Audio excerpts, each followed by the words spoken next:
एक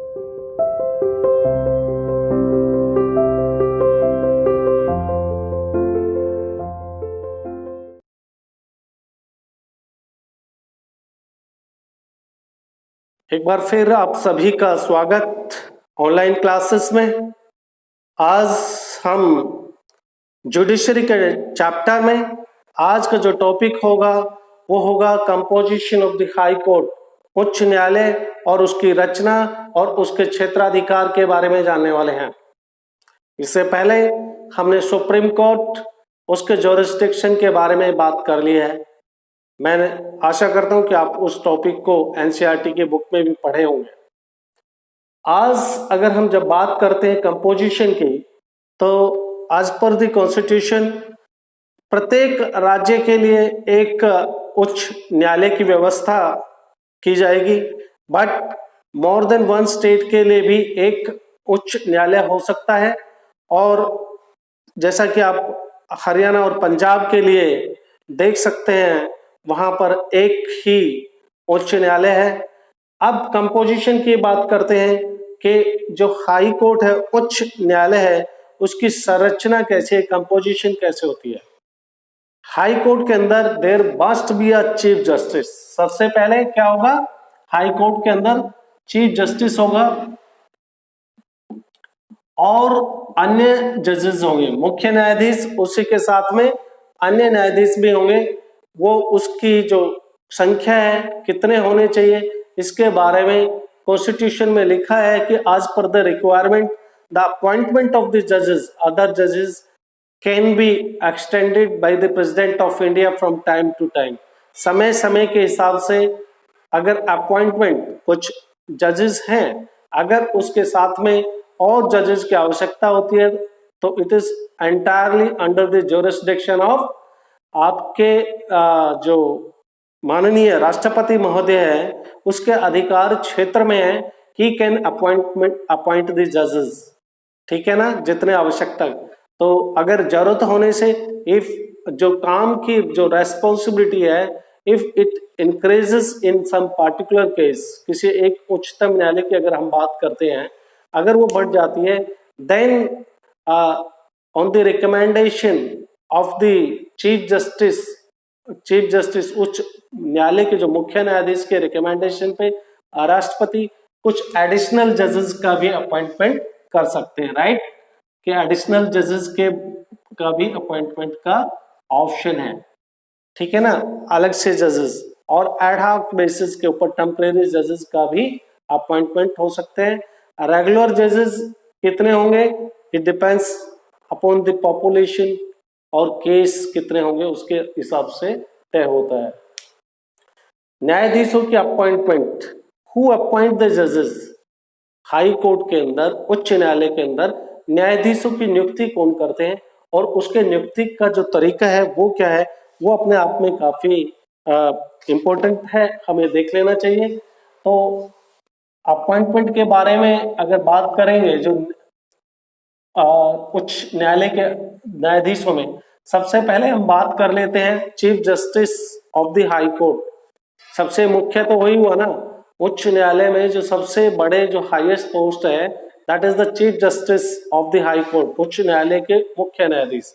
उसकी जो मुख्य न्यायाधीश की जो नियुक्ति होगी, आपका संविधान क्या कहता है, उसकी नियुक्ति में the governor of the state, ठीक है ना, उस राज्य में, जिस संबंधित राज्य में मुख्य न्यायाधीश का अपॉइंटमेंट होना है, उस स्टेट के गवर्नर, इसी के साथ में प्रेसिडेंट से भी सलाह ली जाएगी।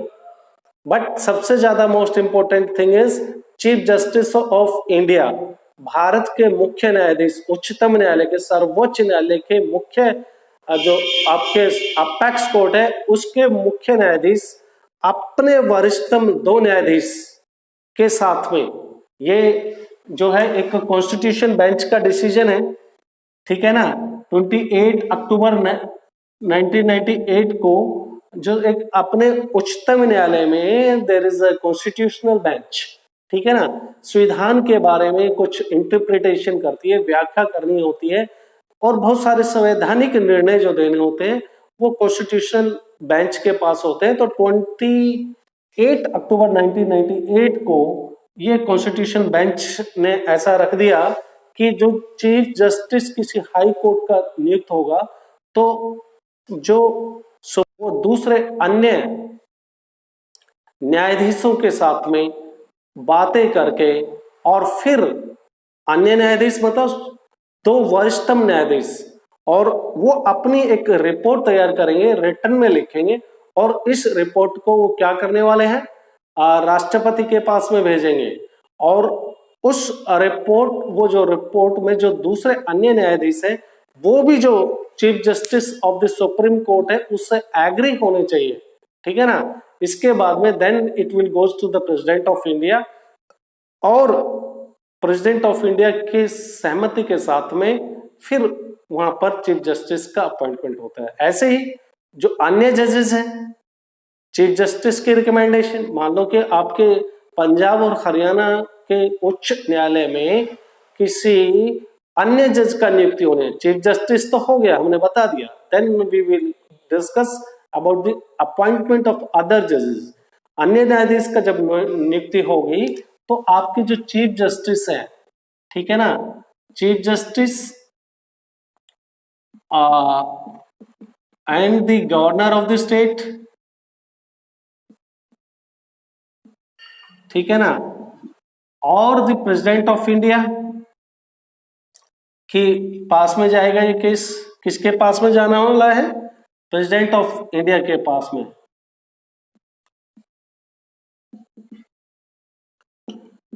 और आपके जो सुप्रीम कोर्ट का जो चीफ जस्टिस है उसकी तो होना ही चाहिए सहमति। Then the appointment of the other जजेस in the high court is the right.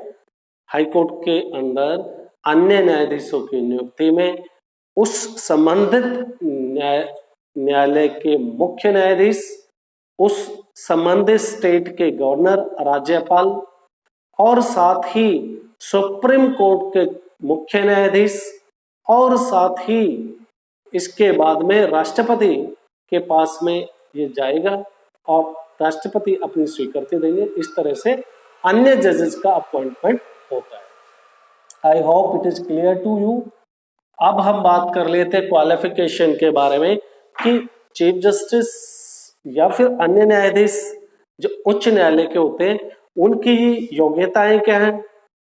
क्या कल मैं जाना चाहूं कि मैं चीफ जस्टिस बनना है, मेरे को हाई कोर्ट का बनाओ भाई, मुझे तो राइट टू इक्वालिटी है, सबको समान अधिकार है, मैं तो जाके चीफ जस्टिस बनना चाहता हूँ, या फिर कोई और भी जाएगा, आप में से भी बहुत सारे बनना चाहते होंगे।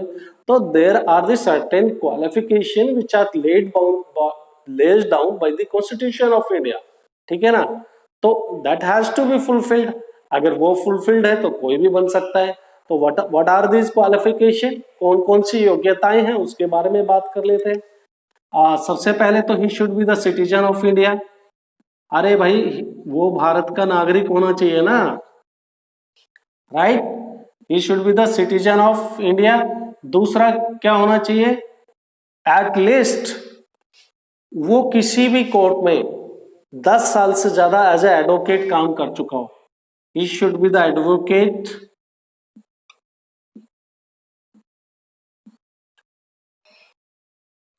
राइट। एडवोकेट का मतलब वकालत कर चुका हो और इसी के साथ में और किसी दूसरे न्यायालय में भी उन्होंने एज ए जज अपनी सर्विस दी हो। किसी एक न्यायालय में भी हो सकती है और मोर देन वन में भी, but it should be at least for the 10 years, ठीक है ना। 10 ईयर्स एज ए जज वो रहा हो। तो ये हो गया। अगर आप सुप्रीम कोर्ट के पास में उच्चतम उच्च न्यायालय के अंदर अगर न्यायाधीश की नियुक्ति चाहते हो तो ये सारी qualification, he should be the citizen of India, he should be the advocate for more than 10 years, or he should have worked as a judge in one or more than one high court for the 10 years. अगर ये सारी qualification fulfil आप करते हैं तो then you can become the judge।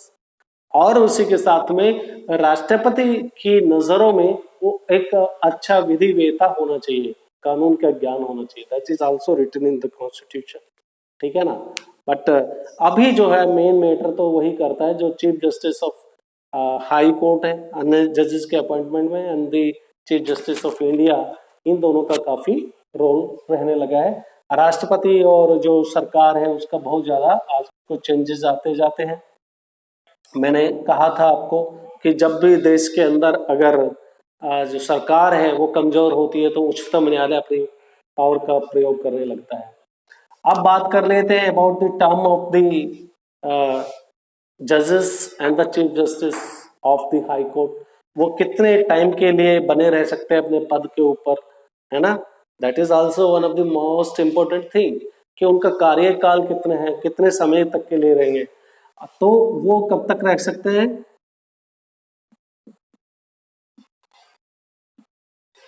He should not have crossed the exceed the age of 62 years। ठीक है ना। अगर वो 62 साल तक, यानी कहने का मतलब उनकी उम्र 62 साल तक होने तक वो अपने he should have not exceed the he should not exceed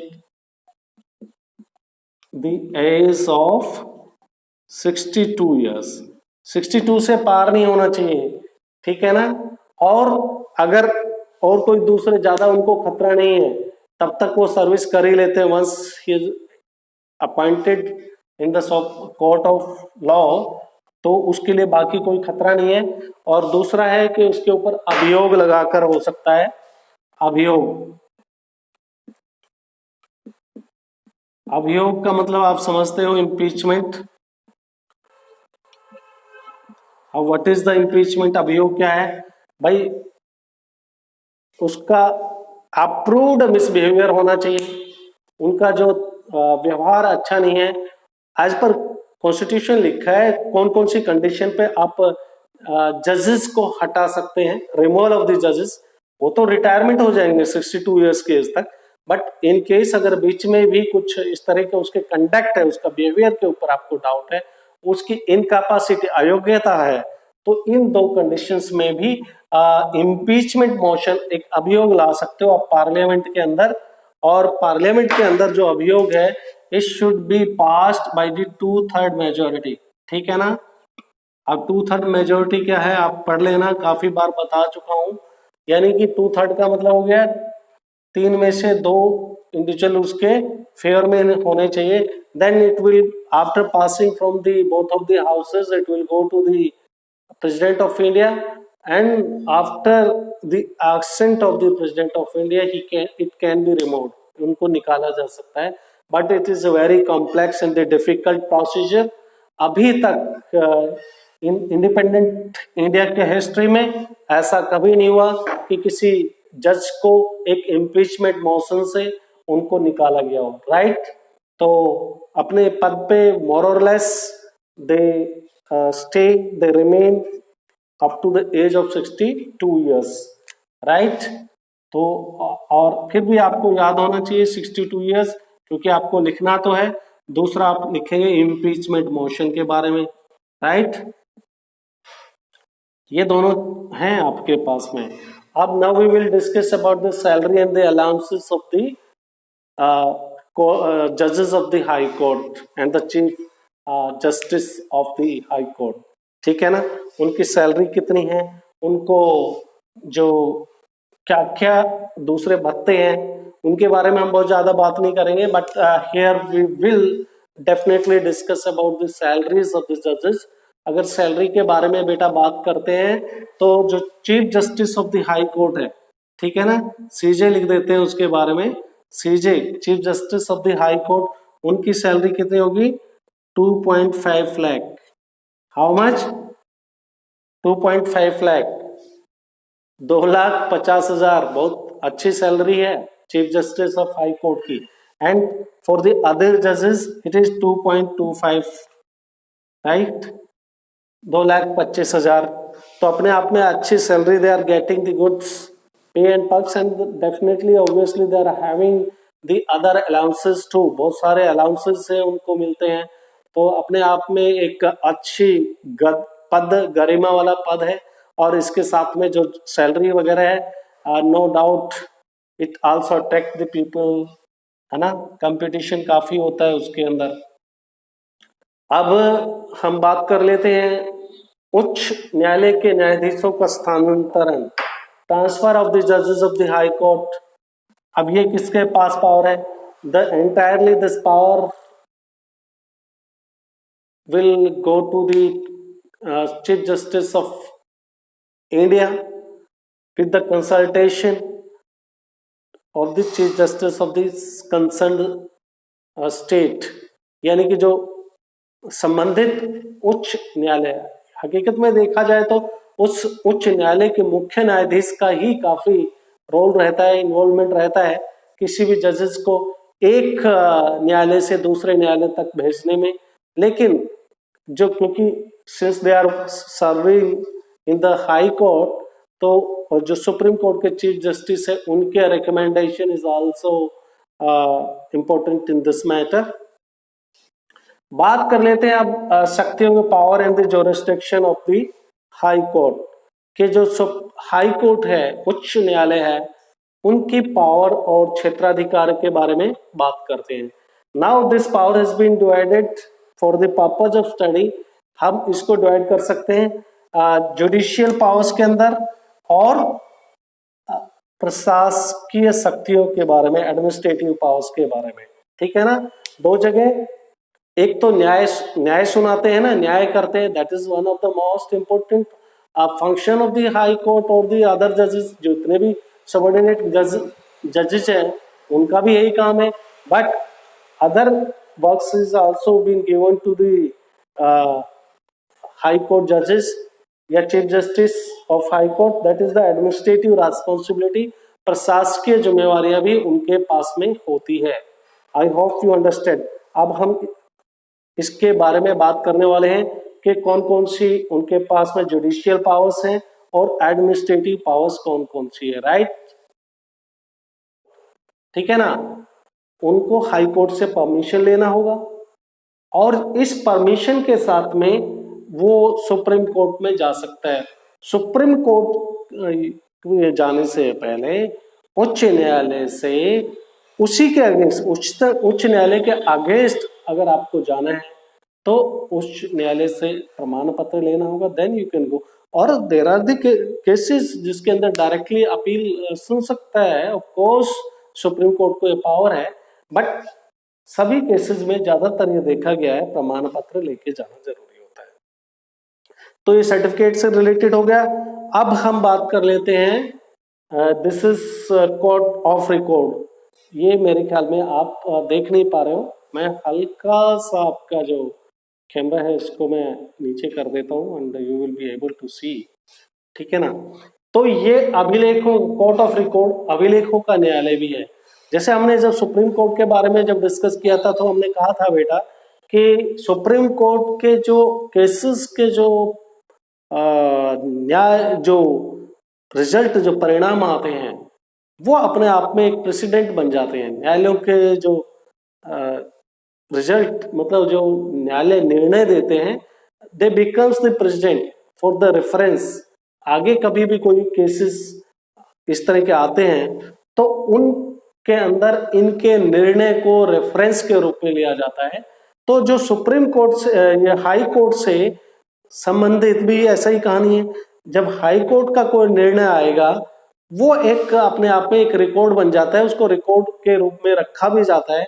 और सबऑर्डिनेट कोर्ट, जितने भी हाई कोर्ट से नीचे के जो कोर्ट है, डिस्ट्रिक्ट कोर्ट या तहसील कोर्ट है, वो उनके लिए एक रिकॉर्ड का काम करते हैं, उनका रेफरेंस लेके वो आगे अपना निर्णय सुनाते हैं।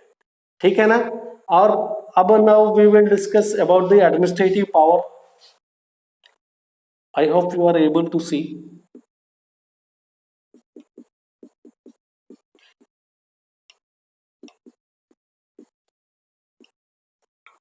अब तो ये अभी तक तो हमने बात की थी बेटा कि जो सुप्रीम कोर्ट के पास में, सॉरी हाई कोर्ट के पास में जो न्याय से संबंधित जुरिस्डिक्शन है उसके बारे में बात की थी। अब हम प्रशासकीय कुछ रेस्पॉन्सिबिलिटी है उनके बारे में, मैं ये पूरा वाइप आउट कर रहा हूँ।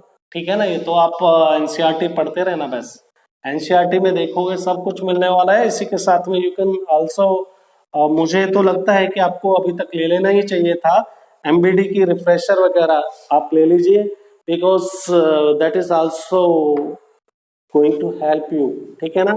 तो प्रशासकीय शक्तियां कौन कौन सी है भाई? ट्रांसफर ऑफ द जजेस कौन करेगा? ट्रांसफर ऑफ द जजेस कौन करने वाला है? उच्च न्यायालय तो करने वाला है। उसके जो सबऑर्डिनेट केसेस, सबऑर्डिनेट कोर्ट्स हैं, उनके जजेस का ट्रांसफर वो कौन करता है? अरे बदली, उनके ट्रांसफर, स्थानांतरण, ट्रांसफर ऑफ जजेस, ये इनके प्रशासकीय रेस्पॉन्सिबिलिटी में आ जाती है, एडमिनिस्ट्रेटिव रेस्पॉन्सिबिलिटी।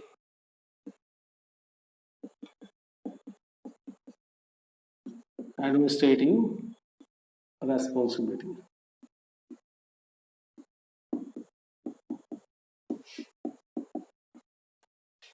ट्रांसफर ऑफ जजेस, और उसके आप बात कर सकते हो तो अपॉइंटमेंट ऑफ जजेस भी इन्हीं के पास में रेस्पॉन्स आ गया ना। फिर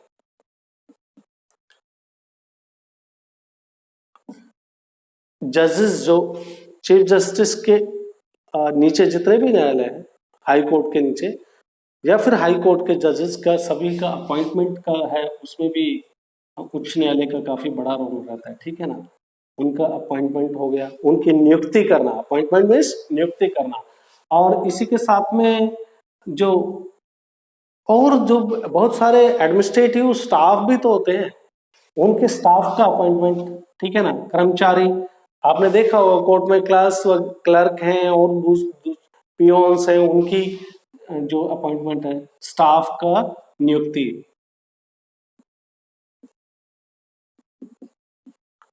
स्टाफ का अपॉइंटमेंट हो गया। और इनकी समय समय पर शर्तें चेंजेस करना, फाइनलाइज करना, भाई इनकी सैलरीज वगैरह फिक्स करना, ये सब किसके पास में आएगा, ठीक है ना। सैलरी ऑफ, इससे सबॉर्डिनेट कोर्ट, किसकी बात करें हम? सबॉर्डिनेट कोर्ट की। किसी को, किसी एक्यूज्ड को, दोषी को, अभियुक्त को वो सेंटेंस बोलते हैं ना, बामशक्कत 4 साल की सजा सुनाई जाती है, रिग्रेस इम्प्रेसमेंट, ठीक है ना। तो अगर किसी को 4 वर्ष या इससे ज्यादा की सजा कोई सबॉर्डिनेट कोर्ट सुना देता है, तो उसकी सुनवाई आप कहाँ पे कर सकते हो? हाई कोर्ट के अंदर उसकी सुनवाई के लिए जा सकते हो, ठीक है ना। और फिर दी अदर, और दूसरे फौजदारी केसेस है, ठीक है ना। फौजदारी केसेस का मतलब लड़ाई झगड़े से रिलेटेड केसेस, और उसमें कोई सबॉर्डिनेट कोर्ट किसी को मृत्युदंड दे देता है, राइट। कौन सा? मृत्युदंड दे देता है। ऐसे केसेस में मृत्युदंड का अप्रूवल जो है हाई कोर्ट से होना चाहिए। तो अपील आपको पता लग गया किस तरह के केसेस हो गए। हाई कोर्ट, सबॉर्डिनेट कोर्ट के अंदर वो सारे केसेस जिसमें किसी को भी सजा जो है 4 साल या इससे अधिक दे दी गई हो, तो उसकी सुनवाई हो सकती है। बट इसी के साथ में मृत्युदंड दे दिया हो किसी फौजदारी केस में, फौजदारी का मतलब मैं बार बार बता रहा हूं, क्रिमिनल केसेस, राइट। और फिर सिविल केस की बात कर लेते हैं। सिविल केस का मतलब ये तो हो गए, ये कौन से हो गए, ये सारी सजाएं कहाँ पे मिलती हैं? क्रिमिनल केसेस में। अब now we will discuss regarding the civil cases भी। सिविल केसेस को हिंदी में दीवानी केसेस बोलते हैं। सिविल केसेस में अगर किसी को 5,000 रुपीज से ज्यादा का पेनलाइज कर दिया किसी को, ठीक है ना, सजा क्या बोलते हो, सजा जो पैसे वाली, जो किसी को दंड दे दिया, 4,000 जुर्माना कर दिया, 5,000 रुपए से ज्यादा के किसी, मतलब 5,000 रुपए से ज्यादा के जो केसेस है फाइनेंशियल मैटर, वो सारे के सारे केसेस की भी सुनवाई हाई कोर्ट में हो सकती है। अब ये बात करने के बाद में हम बात कर लेते हैं बेटा न्यायिक निरीक्षण की बात, ठीक है ना। जुडिशियल रिव्यू की भी सबॉर्डिनेट आपके हाई कोर्ट के पास में बड़ी अच्छी पावर है। जो भी फैसले आपके, जो भी कानून संबंधित विधानसभा में जो आपके बनेंगे, जैसे कि आप बात करें कि पंजाब और हरियाणा के कोर्ट की बात करें, तो पंजाब और हरियाणा की जो लेजिस्लेटिव असेंबली है, विधानसभा, ठीक है ना, अगर कोई कानून बनाती है तो उसका जुडिशियल रिव्यू, न्यायिक पुनरावलोकन, दोबारा से उसका अवलोकन करना, देखना, that is the responsibility as per the constitution of the high court. High court की जिम्मेवारी एज पर कॉन्स्टिट्यूशन कि उसका जुडिशियल रिव्यू कर सकती है। एंड इफ हाई कोर्ट को ऐसा लगता है कि it is violating the fundamental rights of the people, then that particular act can be null and void by the high court. High court उसको एकदम रद्द कर सकता है, निरस्त कर सकता है। तो और अपने जो उसके सबऑर्डिनेट कोर्ट्स हैं, ठीक है ना, सबऑर्डिनेट कोर्ट्स के जितने भी डिसीजंस हैं उनको ये दोबारा से देख सकता है, राइट। उससे नीचे वाले न्यायालय हैं, किसी भी केस की फाइल को अपने पास मंगवा सकता है, राइट, और साथ ही साथ में कहीं दूसरे कोर्ट में भी ट्रांसफर कर सकता है। तो अपने आप में आपने देख लिया, सबऑर्डिनेट कोर्ट के डिसीजंस का रिव्यू कर सकता है, लेजिस्लेटिव असेंबली से जो कानून बने हैं उसकी देखभाल कर सकता है, साथ ही किसी केस की फाइल मंगा सकता है और किसी दूसरे केस जो न्यायालय में उसके केस की फाइल को दे सकता है। अब हम बात करते हैं बेटा जो प्रमाण पत्र देने का अधिकार भी है इसके पास में, राइट ऑफ सर्टिफिकेशन। किस तरह का सर्टिफिकेट? क्या 10वीं की मार्कशीट देगा? है कौन सा प्रमाण पत्र देने वाला है भाई? प्रमाण पत्र का अधिकार भी है। कौन कौन सी डिग्री देता है देख लेते हैं, चलो। तो अगर हाई कोर्ट की बेटा बात करते हैं तो ये सर्टिफिकेट इश्यू करता है, राइट। अपने अगर हाई कोर्ट का डिसीजन के अगेंस्ट में कोई उच्चतम न्यायालय में जाना चाहता है, then it is mandatory to obtain, ठीक है ना, उनको हाई कोर्ट से परमिशन लेना होगा और इस परमिशन के साथ में वो सुप्रीम कोर्ट में जा सकता है। सुप्रीम कोर्ट जाने से पहले उच्च न्यायालय से उसी के अगेंस्ट, उच्च न्यायालय के अगेंस्ट अगर आपको जाना है तो उच्च न्यायालय से प्रमाण पत्र लेना होगा, देन यू कैन गो। और देयर आर द केसेस जिसके अंदर डायरेक्टली अपील सुन सकता है, ऑफ कोर्स सुप्रीम कोर्ट को ये पावर है, बट सभी केसेस में ज्यादातर ये देखा गया है प्रमाण पत्र लेके जाना जरूरी होता है। तो ये सर्टिफिकेट से रिलेटेड हो गया। अब हम बात कर लेते हैं this is court of record. ये मेरे ख्याल में आप देख नहीं पा रहे हो, मैं हल्का सा आपका जो कैमरा है इसको मैं नीचे कर देता हूँ and you will be able to see, ठीक है ना। तो ये अभिलेखों, कोर्ट ऑफ रिकॉर्ड अभिलेखों का न्यायालय भी है। जैसे हमने जब सुप्रीम कोर्ट के बारे में जब डिस्कस किया था तो हमने कहा था बेटा कि सुप्रीम कोर्ट के जो केसेस के जो न्याय, जो रिजल्ट, जो परिणाम आते हैं वो अपने आप में एक प्रेसिडेंट बन जाते हैं। न्यायालयों के जो रिजल्ट, मतलब जो न्यायालय निर्णय देते हैं, दे becomes the president for the reference. आगे कभी भी कोई केसेस इस तरह के आते हैं तो उनके अंदर इनके निर्णय को रेफरेंस के रूप में लिया जाता है। तो जो सुप्रीम कोर्ट से या हाई कोर्ट से संबंधित भी ऐसा ही कहानी है। जब हाई कोर्ट का कोई निर्णय आएगा वो एक अपने आप में एक रिकॉर्ड बन जाता है, उसको रिकॉर्ड के रूप में रखा भी जाता है।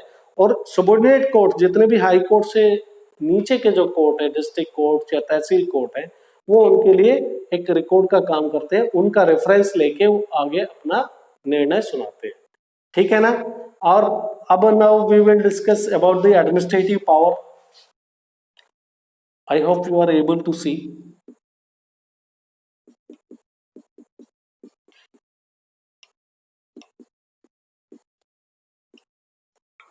अब तो ये अभी तक तो हमने बात की थी बेटा कि जो सुप्रीम कोर्ट के पास में, सॉरी हाई कोर्ट के पास में जो न्याय से संबंधित जुरिस्डिक्शन है उसके बारे में बात की थी।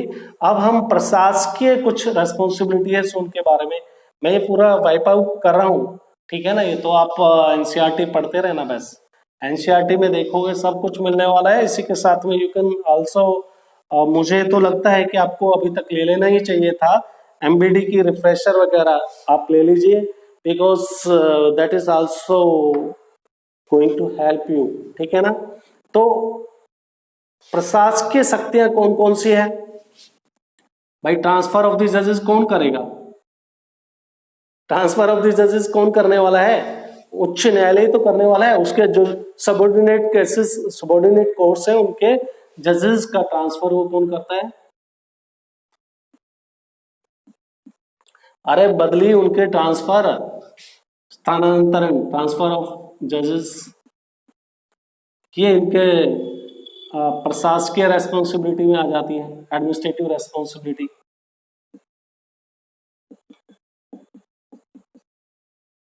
Administrative responsibility.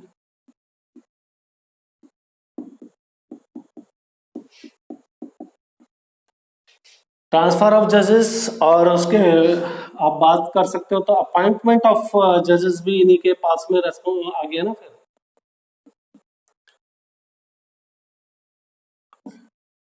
जजेस जो चीफ जस्टिस के नीचे जितने भी न्यायालय हैं, हाई कोर्ट के नीचे या फिर हाई कोर्ट के जजेस का, सभी का अपॉइंटमेंट का है, उसमें भी उच्च न्यायालय का काफी बड़ा रोल रहता है, ठीक है ना। उनका अपॉइंटमेंट हो गया, उनकी नियुक्ति करना, अपॉइंटमेंट मीन्स नियुक्ति करना। और इसी के साथ में जो और जो बहुत सारे एडमिनिस्ट्रेटिव स्टाफ भी तो होते हैं, उनके स्टाफ का अपॉइंटमेंट, ठीक है ना। कर्मचारी, आपने देखा होगा कोर्ट में क्लास क्लर्क हैं और पियोन्स हैं, उनकी जो अपॉइंटमेंट है, स्टाफ का नियुक्ति।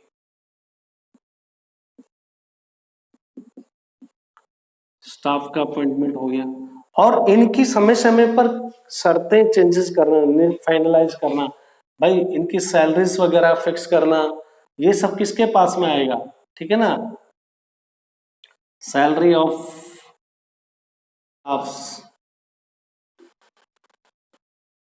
ठीक है ना, टाइम टाइम पे रिवीजन करनी होती है ना, सैलरी तो बढ़ेगी ना सर्विस करेंगे तो। इसी के साथ में, सैलरी के साथ में, और जो भी जितने भी इनके अंडर में जितने भी सबऑर्डिनेट कोर्ट्स आएंगे, उनके ऊपर जो हाई कोर्ट है, it works as a supervisor. Supervisor का काम क्या होता है? निरीक्षण करना। अपने से नीचे जो जितने भी कोर्ट हैं, उनका निरीक्षण करते रहते हैं, बीच बीच में जाके उनके केसेस को वापस अपने पास, बात हमने कर ही ली कि वो अपने पास मंगा सकते हैं। और साथ ही साथ में पॉलिसीज मेकिंग का भी काम करते हैं। पॉलिसी मेकिंग मतलब नियम कानून बनाना। जो सबऑर्डिनेट कोर्ट्स हैं, वो इन जो हाई कोर्ट के जो नियम बनाए हुए नियम कानून है, उनको फॉलो करते हैं। तो अपने आपने देखा कि हाई कोर्ट के पास में भी पावर बखूबी से है उनके पास में, और काम करते हैं। जिस तरह से हमने चर्चा की, मुझे लगता है कि आप बहुत अच्छे से इस टॉपिक को समझ पाए होंगे। लेकिन आप लोग कमेंट नहीं करते हैं, गूगल क्लासरूम में आपके कमेंट नहीं मिलते हैं, बिल्कुल एकदम नदारद, absent from the Google classroom. जब भी देखते हो तो आप कमेंट कीजिए, हमें कुछ याद लाइए, कुछ छूट गया तो तब तो कर पाओगे जब आप ऐसा पढ़ोगे। अगर आप नहीं पढ़ेंगे तो it will not be possible for you to raise the questions. और इसी के साथ में मैं आपसे एक और प्रॉमिस चाहता हूं कि अभी जो आने वाले सैटरडे या संडे को हम जो मीट करने वाले हैं, आप में से मैक्सिमम जो क्लास के, मैक्सिमम क्या, मैं तो बोलता हूँ 100%, किसी के लिए कोई इसमें छूट नहीं है, सब लोग अटेंड करेंगे जो गूगल मीट की क्लास होगी लाइव। उसमें हम बहुत कुछ डिस्कस करने वाले हैं। We are planning to continue this live classes, ठीक है, ऑन द गूगल मीट। तो अगर ये फाइनलाइज हो जाएगा तो नेक्स्ट चैप्टर से हम स्टार्ट कर देंगे, मंडे से ही। तो इसलिए आपका जुड़ा रहना बहुत ही रेस्पॉन्सिबिलिटी का काम है। अगर इफ आपको क्वालिटी के साथ में चाहिए और अच्छा इंप्रूवमेंट चाहिए, तो I need your support, I need your suggestions. Your suggestions are valuable for me, ठीक है ना। तभी हम आगे बढ़ सकते हैं। आज का ये टॉपिक यहीं पर समाप्त करते हैं, फिर एक नए चैप्टर के साथ में हम मुलाकात करेंगे। तब तक आप इस पूरे चैप्टर को पढ़ लीजिए जुडिशरी को, और फिर सैटरडे संडे को जो मीट होगी उसमें हम आपसे क्वेश्चन लेने वाले हैं जुडिशरी के बारे में। कितने क्वेश्चंस आप उठाते हैं ये भी हम देखने वाले हैं।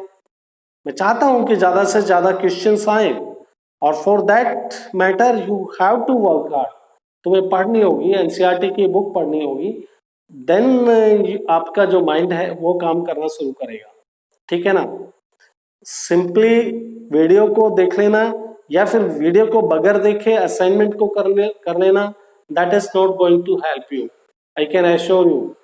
अगर आपको कुछ करना है आगे तो you have to put your efforts, और दूसरा ऑप्शन ही नहीं है।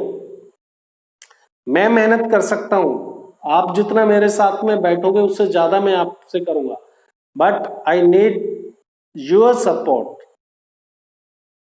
लगता है कि आपसे बात करने के लिए 3-3 4-4 कॉन्टेक्ट नंबर पे बात करनी होती है, और फाइनली रिजल्ट क्या होता है? बात ही नहीं हो पाती है। ठीक है ना? हम आपको जगाना चाहते हैं, जग जाइए, वक्त के साथ में जग जाइए, बहुत हो चुका है। ठीक है, good bye, stay home, stay safe.